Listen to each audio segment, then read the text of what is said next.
میرے نام لیا نا تو وہ لوگ میری لائف میں امپورٹنٹ تھے. میں نے کہا جی بتاؤ کیا بات کر رہے تھے؟ کہتا بھائی بڑا ہنس رہے تھے. میں نے کہا کس بات پہ؟ کہتا آپ کا نام PCL میں ہے نا تو بڑا خوش ہو رہے تھے, اور میں دیکھ کے ان کو حیران ہو رہا تھا کہ آپ کیوں خوش ہو رہے ہو؟ آپ تو ان کے اپنے ہو, کیا ان کے اپنے تھے؟ آپ اس چیز پہ خوش کیوں ہو رہے ہو؟ میں نے کہا بات کیا تھی؟ کہتا بات یہ تھی کہ وہ لوگ بات کر رہے تھے اور خوش ہو رہے تھے کہ رجب جو ہے وہ پنجاب والی پاکستان والی شوٹنگ کا اسپیل جو ہے وہ کر لے گا, لیکن پاکستان سے باہر کیسے جائے گا؟ اس کا تو نام ہی PCL میں ہے. اور بڑا خوش تھے کہ اس کا نام PCL میں ہے, اچھی بات ہے, مووی کمپلیٹ نہیں ہوگی. میں آپ کو بات بتاتا ہوں, جو آپ کا خدا ہے وہی میرا خدا ہے, ٹھیک ہے؟ جس نے آپ کو عزت دینی ہے اسی نے مجھے عزت دینی ہے. منتظر میرے زوال کے ہیں, میرے اپنے بھی کمال کے ہیں. رجب بٹ نے ایک مرتبہ پھر سے اون اور ایمان کو ایکسپوز کر دیا. رجب بٹ نے کہا کہ میری فلم ابھی بن رہی ہے اور آنے سے پہلے ہی میرے کچھ اپنے جو کہ میرے اپنے رہ چکے ہیں, انہوں نے میری فلم کی ناکامی اور میرے خلاف ہونے والی چیزوں پر جشن منانا شروع کر دیا.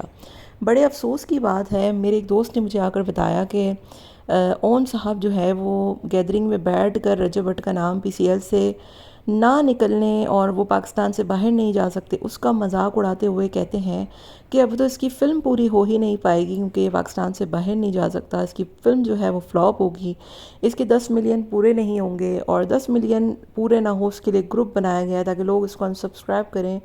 تو رجب بٹ نے کہا کہ اللہ تعالیٰ جو ہے وہ سب کا ہے, اور اللہ تعالیٰ کسی بھی بندے کو اس کی آزمائش سے زیادہ جو ہے وہ اس کی طاقت سے زیادہ نہیں آزماتا.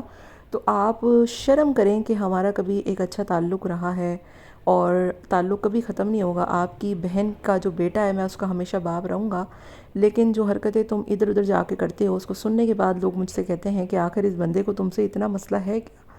تو پھر میں یہی کہتا ہوں کہ مسئلہ کچھ بھی نہیں ہے, بس حسد اور جلن ہے, اور اسی حسد اور جلن کی وجہ سے یہ دونوں بہن بھائی آگے نہیں بڑھ پاتے. بڑے افسوس کی بات ہے کہ اگر اون نے ایسی حرکت کی ہے اور ایسا کچھ کیا ہے تو ایسا نہیں ہونا چاہیے, کیونکہ اون صاحب کی انہی حرکتوں کی وجہ سے رجب اور ایمان کا گھر جو ہے وہ برباد ہوا ہے.